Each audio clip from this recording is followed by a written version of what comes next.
So I haven't really made a video yet on USC and UCLA joining the Big Ten. And since I haven't had time to do that, there has been other news that has come out that is also huge, and I just kind of wanted to get educated on everything before I really spoke on it, before I just put out a video about it. I really wanted to be thorough and know what I was talking about. So basically, in 2024, UCLA and USC are leaving the Pac-12 conference to join the Big Ten conference. Now, this is very similar to what Texas and Oklahoma are doing with the SEC in 2025. They are joining the SEC, leaving the Big 12, and that is also huge news. Now, with that SEC news happening first, it made the SEC now in 2025, starting in 2025, will go from 14 to 16 teams. The Big Ten needed to answer that, to not fall behind. And now they are going from 14 to 16 teams. Is this a good idea? Do I agree with it? Do I like it? Do I like it? Yes. I think this is a very good idea. Was this a smart move by the Big Ten? I absolutely think it was a very smart move by the Big Ten. And there's been other news that has come out about potentially Oregon, Washington, and Notre Dame joining the Big Ten as well. Now we'll wait and see about that, and I'll talk about that in a little bit. I wanted to talk about USC and UCLA first. Now, what does this basically do, and why does this happening affect these other conferences, the Big 12 and Pac-12 specifically? These are huge blows to those conferences, to the Big 12 and Pac-12. Losing both conferences are losing huge schools in their conference, and you guys could argue Texas is no good. USC hasn't done anything in however long. Oklahoma was a shell of its former self. UCLA, I mean, who even are they in football? And you would be, right to think that. But at the end of the day, these schools are huge programs, huge money-making programs, and it doesn't matter how good the school is. If it makes more money than anything, then it doesn't really matter to the conference themselves. Like, for example, Texas A&M makes more money from its football program than any other school in college football. And is Texas A&M a school that, and this was as of 2019, back when Texas A&M was not very good. They still aren't very good. So money helps, but does not mean that you're going to have a good program. But this is big news, mostly because USC and UCLA, I mean, what other teams are the Big Ten going to get that are like big-time money-making programs? When Rutgers and Maryland joined the Big Ten back in, what is it now, 2014, that wasn't really as big of news. I mean, those were schools that were good for where they were, from where the conferences they were in. Rutgers came from the Big East, and they were very good in the Big East under Greg Schiano, and then he came to the Big Ten after a few years, after a few Chris Ash years, went to the Big Ten, and now he's the coach for Rutgers in the Big Ten now. And yes, while Rutgers was better off in the Big East when it came to wins and how good their football team was, which conference was going to make more money for them? The Big Ten. It was a very smart move. The Big Ten and the SEC are the two biggest conferences in football. You go to one of those two conferences, you're going to make a lot more money than you're going to make anywhere else.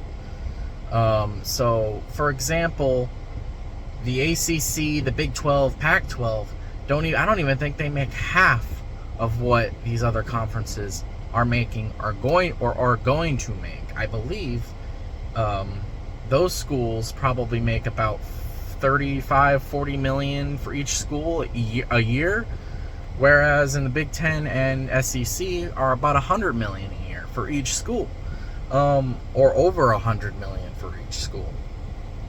So yes, it makes a lot of sense for these schools to want to go somewhere else where they can make more money. And some people may be like, oh, this is bull crap, like whatever, but money talks. This is money talks. Financially, this was very smart. Very, very smart.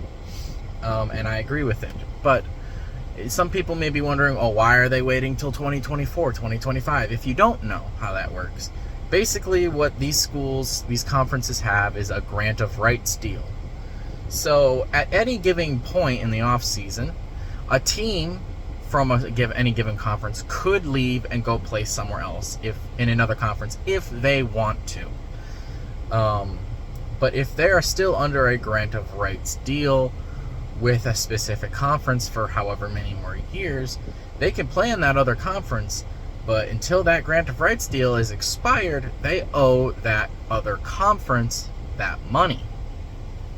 However much they were going to get paid to play in that conference. So let's say, for example, let's just go with what's really happening. USC and UCLA, two teams leaving the Pac-12, joining the Big Ten in 2024. If they were like, screw this, we want to play in the Big Ten right now, well, they could do that, but they would have to pay the Pac-12 for the remaining 2 or 3 years, or however long it is, that money, which is, I think, like $50 million or something like that. Now they could just, they could pay for it each year, kind of like when you make payments on something, or they could just like buy out their entire contract and start playing in the conference right away and not have to worry about it. They could do that too, but it's a lot of money. And schools like USC and UCLA are making the smart decision, just waiting it out. In 2024, they are no longer part of the grant of rights with the Pac-12 conference. They don't owe that conference a penny, and they can join the Big Ten, start making $100 million a year. Same thing goes with Texas and Oklahoma leaving the Big 12. They're just going to wait out their grant of rights deal until 2025 so they can not owe the conference any money and start making a lot of money in the Big 12 or in the SEC. So it's just smart for them to wait those years as well. So, and do I think this is a very smart idea? Yes, I think this is a very smart idea.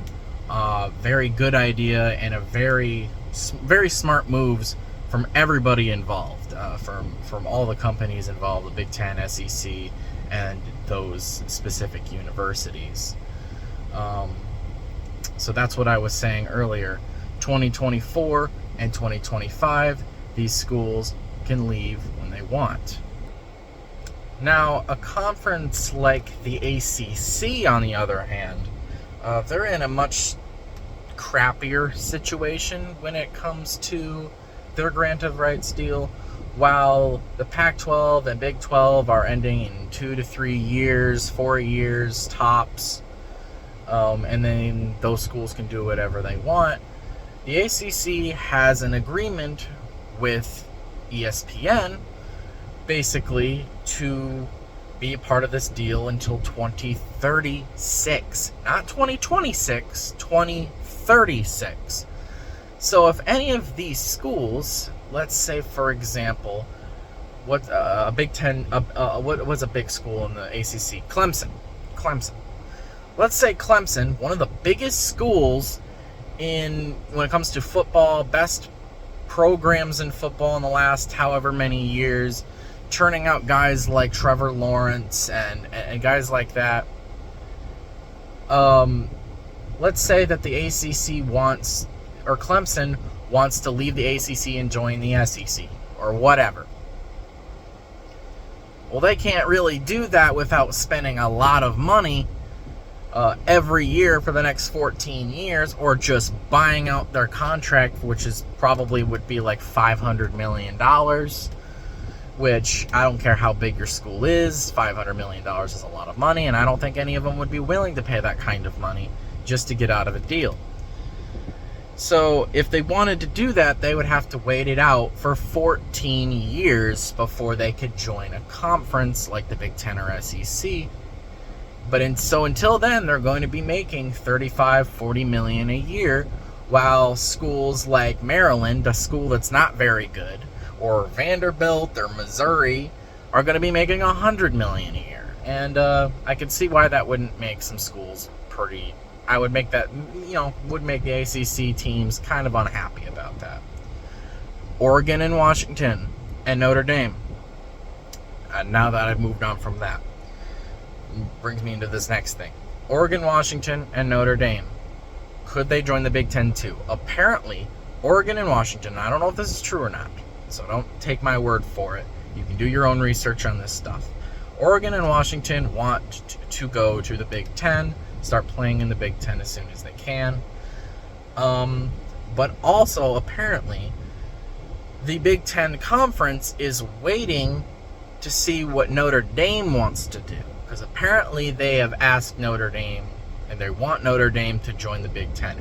Who doesn't want Notre Dame to join their conference? I mean, every conference wants Notre Dame. Let's just be real. Let's be honest. Now, Notre Dame, they don't make a lot of money. They have an NBC TV deal that's been going since 1991. They make money to broadcast games, home games only, and they only get paid for their home games, by the way, to broadcast their home games on NBC every year. All of Notre Dame's home games are on NBC, and you will never see a Notre Dame home game on any other channel.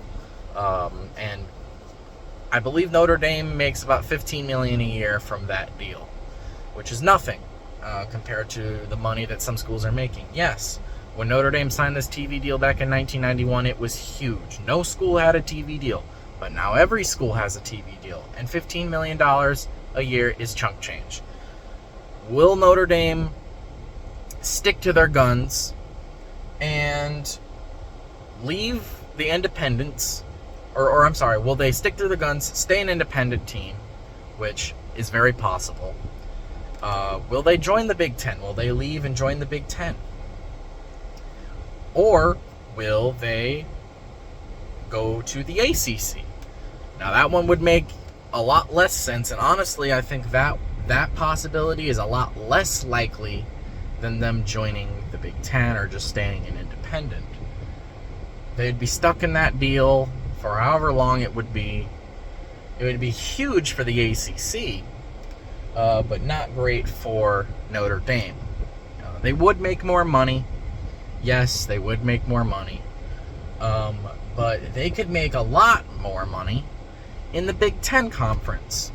Not to mention, not only would it make sense financially, but it would make sense geographically. Where does Notre Dame lie on a United States map? Right in the middle of where all these other Big Ten schools are. Look at where South Bend, Indiana is, and then look at all those Big Ten schools surrounding them. There's a lot. It just would make sense for Notre Dame to join the Big Ten because they're already right there. You'd be making way more money than you're making right now, and there'd be a lot less travel. You'd also have schools like Michigan, Michigan State, Ohio State, USC, which is another gigantic rivalry that Notre Dame has and plays. Only now it would have bigger consequences if they win or lose. It just would make the most sense for Notre Dame to do this, for the university to do this, for the football program to strive and grow and get more exposure. Joining the Big Ten is what they need to do. And the Big Ten is literally holding their arms out saying, hey, come and join us. Every other school, a lot of other schools want to come and join us, like Oregon and Washington, but we're waiting on you. It's your call. The ball is in your court. So they were just going to wait and see if Notre Dame will join or not. Now, if Notre Dame does join, apparently what the Big Ten will do at that point is they will accept Oregon, but not Washington. If Notre Dame says yes, they'll take Notre Dame and Oregon. If Notre Dame says no, they'll take Oregon and Washington. And the least likely scenario is they don't take any of them. Now, who knows when this will really happen, and who knows if this is even real news, or if this is even being considered, or if this is even happening. We have yet to find out, but let me know what you guys think, because I thought this was huge news when I heard about it with USC UCLA, and I'm sorry I haven't had a chance to make a video about it, but here it is. And I'm sorry I haven't uploaded in a while also, but I've been very busy and I just really haven't had a video to make. Like, there's nothing to talk about right now. So yeah, let me know what you guys think about this. Do you think this is a good move by the Big Ten? Do you think they should try and pick up other schools?